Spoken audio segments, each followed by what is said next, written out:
샬롬, 하나님과 동행하는 새벽기도회 달라스 임마누엘 교회 권성철 목사입니다. 오늘도 하나님과 동행하며 풍성한 삶을 누리시는 저와 여러분 되시기를 축복합니다. 오늘 말씀은 욥기 14장 1절에서 6절까지의 말씀입니다. 여인에게서 태어난 사람은 생애가 짧고 걱정이 가득하며 그는 꽃과 같이 자라나서 시들며 그림자같이 지나가며 머물지 아니하거늘 이와 같은 자를 주께서 눈여겨보시나이까? 나를 주 앞으로 이끌어서 재판하시나이까? 누가 깨끗한 것을 더러운 것 가운데에서 낼 수 있으리이까? 하나도 없나이다. 그의 날을 정하셨고 그의 달수도 주께 있으므로 그의 규례를 정하여 넘어가지 못하게 하셨사온즉 그에게서 눈을 돌이켜 그가 품꾼같이 그의 날을 마칠 때까지 그를 홀로 있게 하옵소서. 아멘. 하나님의 말씀입니다. 아마 여러분들이 잘 아시는 그리스 철학자 소크라테스 한 번쯤은 다 들어보셨죠? 우리가 잘 아는 그리스 철학자 소크라테스는 유명한 명언을 참 많이 남겼는데 그 중에 우리가 대표적으로 아는 명언이 무엇이죠? 너 자신을 알라. 너 자신을 알라라는 유명한 명언을 남겼죠. 이 너 자신을 알라라는 이 명언의 의미는 각자 개인의 그런 오만함으로 인하여 연약함과 부족함 그리고 한계를 깨닫지 못하면 안 된다라는 그런 의미에서 이 소크라테스가 사용했던 것을 우리는 알게 됩니다. 이 세상에는요, 아직도 내가 누군지, 나 자신이 도대체 어떤 사람인지 잘 모르는 사람이 생각보다 많습니다.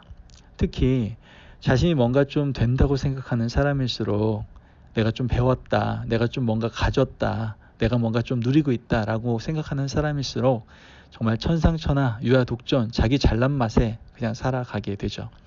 그러나 우리가 육의 몸을 입고 있는 인간인 이상 부족함과 연약함 그리고 한계를 가지고 있는 존재일 수밖에 없다라는 것을 우리는 알아야 됩니다.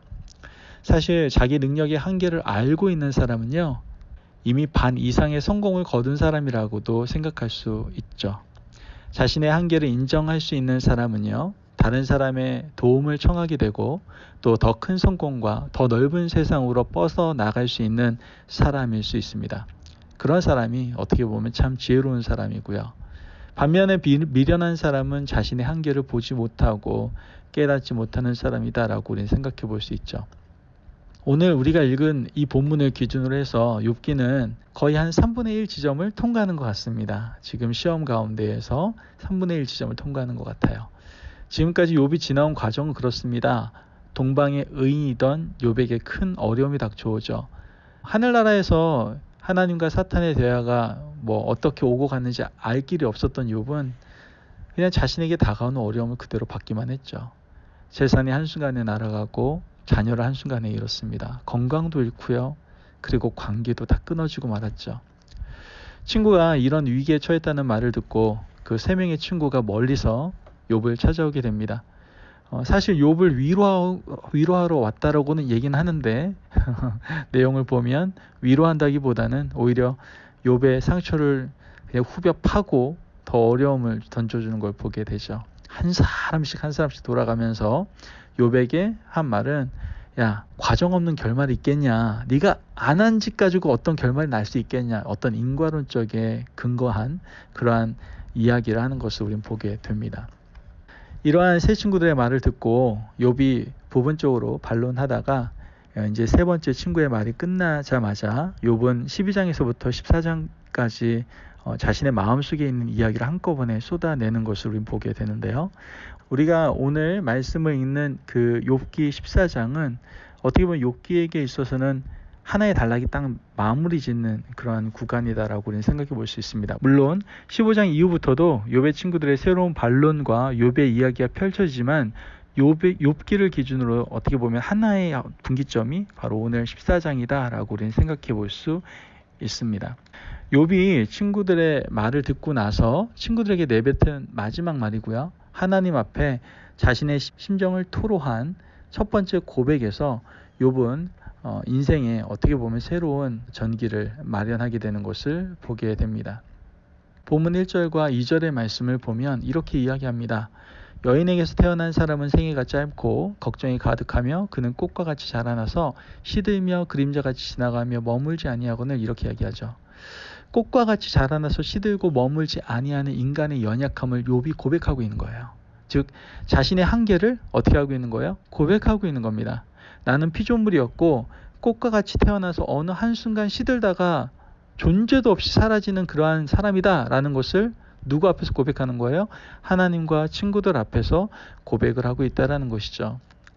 자신의 한계를 인정하는 것, 여러분 바로 여기서부터요, 내 가지고 있는 상처, 어려움, 또한 힘든 모든 부분들이 여기서부터 회복되기 시작하는 거예요. 여기서부터 치유가 시작되기 시작하는 거라니까요. 여기서부터 새로운 인생이 출발할 수 있는 거고요. 여기서부터 새로운 도전을 시작할 수가 있는 겁니다. 언제부터요? 자신의 한계를 인정하는 그 시점부터 하나님 일하시기 시작한다니까요. 자기 자신 안에서요. 나는 꽃과 같다. 나는 풀과 같다. 나는 흙으로 만들어진 육체와 같다. 이것을 인정해야 인간이 서 있는 내 자신의 삶의 자리를 제대로 볼 수가 있다라는 것이죠. 말이 통하지 않는 사람 중에 대표적인 사람이 어떤 사람이에요? 지금 서 있는 현실을 전혀 깨닫지 못하는 사람. 와, 이 사람하고는 정말 말이 안 통합니다. 거듭되는 사업의 실패로 말미암아서 인생이 피폐해지고 가족들이 어려움을 겪는데도 불구하고 상황을 직시하지 못하는 사람과는요, 절대로 대화가 통하지 않아요. 끊임없이 일확천금을 꿈꾸고 도박에 버금가는 투자가 이어지는 그러한 사람들, 말이 먹히질 않습니다. 말이 통하질 않아요. 언젠간 그 인생은 어떻게 됩니까? 완전히 무너지는 것을 우리는 보게 되죠. 그러나 다행스럽게도 욥은 자신에게 다가온 어려움을 겪으면서 이렇게 고백하라는 거예요. 나는 꽃과 같이 지는 인생이며 흙과 같이 부서질 수밖에 없는 인생입니다 라고 깨닫고 고백하고 있다라는 것이죠. 욥도 이제 자신의 한계를 인정합니다. 그리고 한 걸음 더 나아가 하나님께 기도하고 있는 걸 보게 돼요.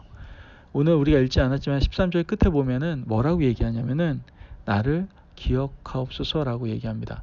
이렇게 나를 기억하옵소서라는 말이 욥의 간절한 소망을 담고 있다라고 우리는 볼 수 있어요. 욥이 하나님께 입을 열어서 기도하면서 회복을 위해서 기도하지 않았어요. 물질과 건강, 끊어진 관계의 회복을 위해서 구하지 않았습니다.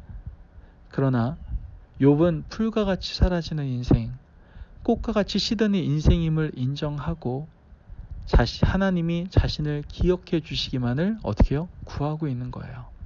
하나님, 나를 놓지 마시고 하나님 기억의 파편의 한 자리라도 차지하게 해 주십시오. 하나님 기억의 파편의 한 자리에 저의 이름이 남게 해 주십시오. 그러면 저는 만족하겠습니다 라고 기도를 드리고 있는 거예요. 얼마나 큰 변화입니까? 욥의 놀라운 변화는요, 새로운 회복으로 가는 길이 되었고요. 그 길 가운데에서 하나님의 은혜를 덧입는 시작이 되었던 것이죠. 오늘 우리도 하나님께 기도하면서 우리가 처해 있는 현실을 바르게 보고 인식하고 하나님께 나의 한계를 정확하게 고백하는 그런 하나님의 자녀들이 되어야 될 줄을 믿습니다. 여러분, 하나님 앞에 숨길 것이 뭐가 있겠습니까? 하나님께 한계를 인정하지 못할 것이 무엇이 있겠습니까? 여러분, 회복하길 원하십니까? 일어서길 원하십니까? 새로운 도전과 새로운 시작을 하길 원하십니까? 그렇다면 여러분 자신을 먼저 돌아보십시오. 나의 연약한 것, 부족한 것, 처해 있는 현실, 내 마음에 일어나는 모든 여러 가지 갈등, 이런 것들을 여러분들 다 직시하시고 누구 앞에 다 토로해야 됩니까? 하나님 앞에 다 이야기하고 토로할 수 있어야 됩니다. 그리고 하나님께 바라는 것은 뭐예요? 하나님 이거 회복시켜주세요, 이거 회복시켜주세요가 아니라 하나님, 저는 하나님께 기억이 되는 사람이 됐으면 좋겠습니다. 하나님 기억 한편에 제 자리가 있기를 간절히 소망합니다 라고 기도할 수 있는 저와 여러분이 될 때 우리의 삶의 모든 현장이 회복되어지고 다시 일으켜지는 놀라운 하나님의 은혜를 우리는 경험하게 될 것입니다. 여러분, 우리에게 무엇이 필요합니까? 하나님의 은혜가 필요합니다. 연약하고 부족한 우리에게요, 우리에게 정말 필요한 것은 뭐예요? 하나님의 은혜예요. 그 하나님의 은혜를 덧입을 수 있는 저와 여러분 되시기를 주님의 이름으로 축복합니다. 기도하겠습니다. 하나님, 감사합니다. 주님께서 함께하여 주셔서 오늘도 우리에게 귀한 말씀을 주시고 정말 나 자신을 돌아볼 때 너무나도 연약하고 부족한 존재임을 고백할 수밖에 없음을 주님께 고백합니다. 주님, 하나님의 은혜가 필요합니다. 하나님의 은혜 가운데 거하기를 원합니다. 그 하나님의 은혜 가운데에서 온전히 살아갈 수 있는, 살아 숨쉴 수 있는 저희들의 인생이 될 수 있도록 주님 축복하여 주옵소서. 감사함이 예수님의 이름으로 기도합니다. 아멘. 오늘도 하나님과 동행하며 풍성한 삶을 누리시는 저와 여러분 되시기를 축복합니다. 여러분, 우리의 연약한 것, 부족한 것, 또한 처해 있는 현실, 내 마음에 일어나는 모든 것들 여러분 다 하나님 앞에 이야기하시고 하나님의 은혜를 덧입으며 오늘도 하나님 주신 힘으로 힘차게 살아가실 수 있는 저와 여러분 되시기를 바랍니다. 승리하십시오.